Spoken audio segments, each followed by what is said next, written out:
आउज़ुबिल्लाहिमिनश्शैतानिर्रजीम बिस्मिल्लाहिर्रहमानिर्रहीम।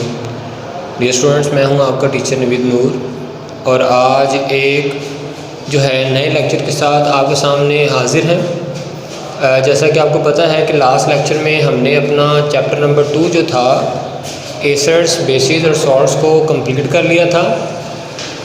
तो आज हम अपना नेक्स्ट जो चैप्टर है ऑर्गेनिक केमिस्ट्री, चैप्टर नंबर 3 है 10th की केमिस्ट्री का, उसको हम स्टार्ट करेंगे। तो आज का जो लेक्चर है उसका इंट्रोडक्शन है कि ऑर्गेनिक केमिस्ट्री बेसिकली क्या है और इसके बारे में क्या क्या थ्योरीज थी मुख्तलिफ साइंटिस्ट की, उसके बारे में हम आज पढ़ेंगे। तो स्टूडेंट्स देखें, ऑर्गेनिक केमिस्ट्री का चैप्टर है। तो ऑर्गेनिक केमिस्ट्री के चैप्टर को स्टडी करने से पहले हमें उसके टाइटल का, उसके नाम के बारे में पता होना चाहिए कि इस पूरे चैप्टर के अंदर हम क्या पढ़ना चाहते हैं। तो ऑर्गेनिक जो केमिस्ट्री है ये बेटा दो लफ्ज़ों पे मुश्तमिल है। एक लफ्ज़ इसका ऑर्गेनिक है और एक लफ्ज़ इसका केमिस्ट्री है। तो ऑर्गेनिक और केमिस्ट्री को हमने अलग-अलग कर लिया है। अब हम देखते हैं कि इनका मतलब क्या बनता है।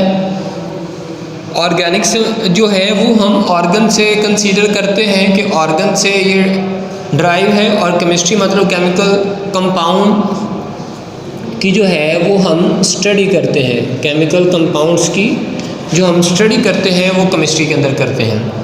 अब जो ऑर्गेनिक है जो ऑर्गन से है, और ऑर्गन जो होता है वो पार्ट होता है किसी भी लिविंग ऑर्गेनिज्म की बॉडी का।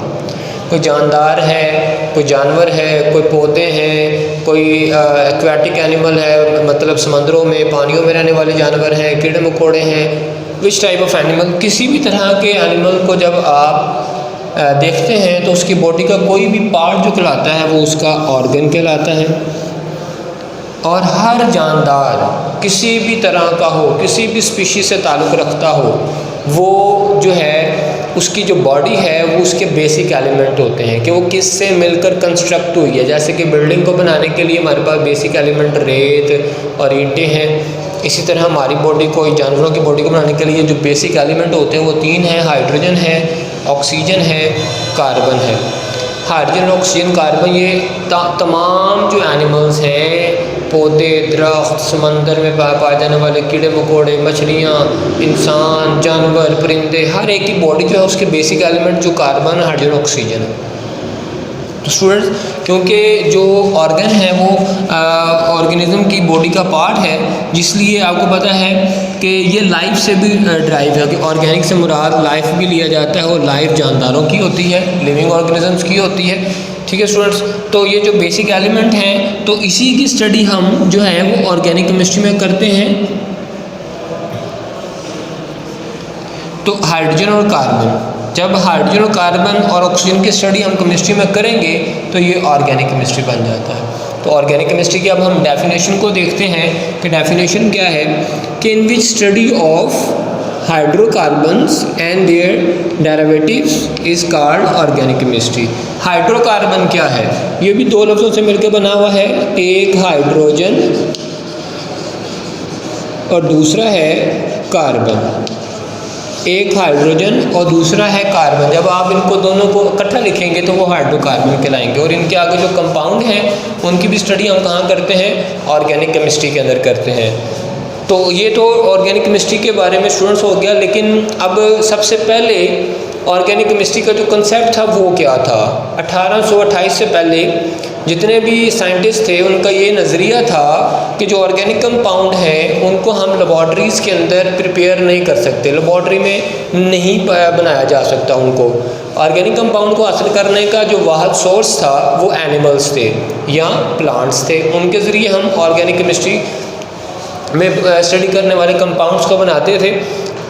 तो जिसको, इस नज़रिए को वाइटल फोर्स थ्योरी कहते हैं, जिसे जैकब बर्ज़िलियस ने पेश किया। जैकब बर्ज़िलियस ने ये कहा कि जो ऑर्गेनिक कंपाउंड है वो लेबॉर्ट्री में तैयार नहीं किए जा सकते, लेकिन इसके ऊपर मुख्तलिफ साइंसदान अपने वक़्त के अंदर तजर्बात करते रहे और आखिरकार 1828 जैसे आगे गुज़रा, उससे आगे गए तो उन्होंने एक ऐसा कंपाउंड जो ऑर्गेनिक भी था और लेबॉर्ट्री में तैयार कर लिया।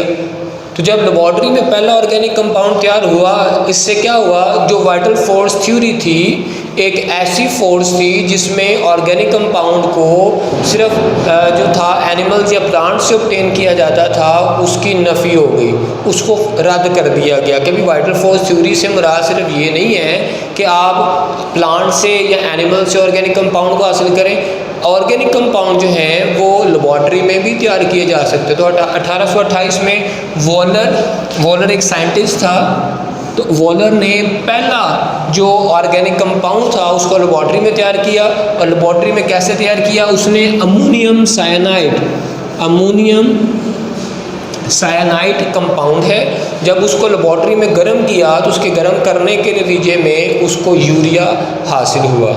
यूरिया क्योंकि एक ऑर्गेनिक कंपाउंड है और ये यूरिन से हासिल होता था, चाहे वो एनिमल का यूरिन था या वो ह्यूमन बीइंग का जो था इंसानों का यूरिन था उससे हासिल होता था। लेकिन जब उसने अमोनियम साइनाइड को गर्म किया, अगर हम इक्वेशन देखें यूरिया की, तो अमोनियम साइनाइड जब उसने इसको गर्म किया तो गर्म करने से उसके पास जो कंपाउंड मिला वो यूरिया था। तो यूरिया जो है ये एक ऑर्गेनिक कंपाउंड है, ऑर्गेनिक कंपाउंड, और that is the first organic compound which is prepare in laboratory. ये पहला ऑर्गेनिक कंपाउंड है जिसको लेबॉर्ट्री में तैयार किया गया और ये वॉलर ने तैयार किया, जिससे अब आपको अंदाज़ा हो गया होगा, क्योंकि वाइटल फोर्स थ्योरी में हम एनिमल्स और प्लांट से ऑर्गेनिक कंपाउंड स्टडी के बारे में ज़ोर दे रहे थे। जैकब बर्ज़िलियस इस पे ज़ोर देता था कि लेबॉर्ट्री में तैयार नहीं होते, लेकिन जब पहला कंपाउंड ऑर्गेनिक लेबॉर्ट्री में तैयार हो गया तो वाइटल फोर्स थ्योरी जो थी वो ख़त्म होगी, वो रद्द होगी। अब नेक्स्ट आगे जो है चलता गया, मुख्तलिफ साइंटिस्ट अपने तजुर्बात के साथ ऑर्गेनिक कंपाउंड को तैयार करने की तंगदो में लगे रहे। तो 1945 में नेक्स्ट 1845 में जो नेक्स्ट जो हमारा था साइंटिस्ट कॉल्ब जो था, कॉल्ब जो साइंटिस्ट था उसने एक मज़ीद जो ऑर्गेनिक कंपाउंड था उसको भी लेबॉर्ट्री में तैयार कर लिया, और वो कौन था, एसिटिक एसिड। कौन सा कंपाउंड था, एसिटिक एसिड दूसरा ऑर्गेनिक कंपाउंड है जिसको और जो है लेबॉर्ट्री में तैयार कर दिया गया। अब आज के दौर में अगर हम ऑर्गेनिक कंपाउंड की तादाद देखें तो वो ट्रिलियंस के अंदर है। डे बाय डे लाखों करोड़ों ऑर्गेनिक कंपाउंड जो हैं वो लेबॉर्ट्री में तैयार हो रहे हैं। अगर हम पूरे पीरियोडिक टेबल में जितने, अगर हम पीरियोडिक टेबल की बात करें, पीरियोडिक टेबल, तो इसमें 118 एलिमेंट टोटल और 116 और 2 हाइड्रोकार्बन। तो इन 2 एलिमेंट के जो कंपाउंड है वो इन 116 एलिमेंट के कंपाउंड से कोई 1000 गुना भी क्या है वो ज़्यादा होंगे। इनकी वजह क्या है, इनके अंदर मुख्तलिफ तरह के कंपाउंड्स होते हैं, ऑर्गेनिक कंपाउंड हैं, उसके बाद कोवलेंट कंपाउंड इसके अंदर पाया जाता है, और आइसोमेरिज्म का एक इसके अंदर करैक्टर पाया जाता है जिसकी वजह से इनकी तादाद बहुत ज़्यादा है। उनकी कुछ एग्जांपल्स मैंने लिखी हैं। प्लास्टिक जो आप यूज़ करते हैं वो भी ऑर्गेनिक कंपाउंड है। डाइज रंगने के लिए जो आप रंग इस्तेमाल करते हैं कपड़ा रंगने के लिए, खानों को रंगने के लिए, वो भी ऑर्गेनिक कंपाउंड है। पॉलीमर जो होते हैं, पॉलीमर वो भी ऑर्गेनिक कंपाउंड है। तो बेटा ये जो ऑर्गेनिक कंपाउंड है आजकल के दौर में हमारी ज़िंदगी का बुनियादी पार्ट बन गए हैं, क्योंकि इनकी तादाद बहुत ज़्यादा तेज़ी से बढ़ रही है और ये ज़्यादा यूज़फुल हमारे लिए बन गए हैं। तो आज का जो इंट्रोडक्शन था वो ऑर्गेनिक केमिस्ट्री के बारे में, उम्मीद करता हूँ कि वो आपको समझ आया होगा। दोबारा देखिए, ऑर्गेनिक केमिस्ट्री ऐसी ब्रांच होती है जिसमें हाइड्रोकार्बन उसके डेरिवेटिव्स की स्टडी करते हैं। वाइटल फोर्स को हमने पढ़ा जिसमें एनिमल्स और प्लांट्स से ऑर्गेनिक कंपाउंड हासिल किए जाते थे।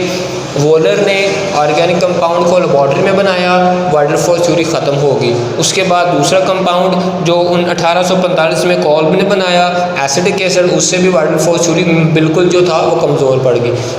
तो स्टूडेंट्स आपको ये लेक्चर अच्छा लगा होगा और आपने इसको अच्छी तरह से समझ भी लिया होगा। अल्लाह हाफ़िज़।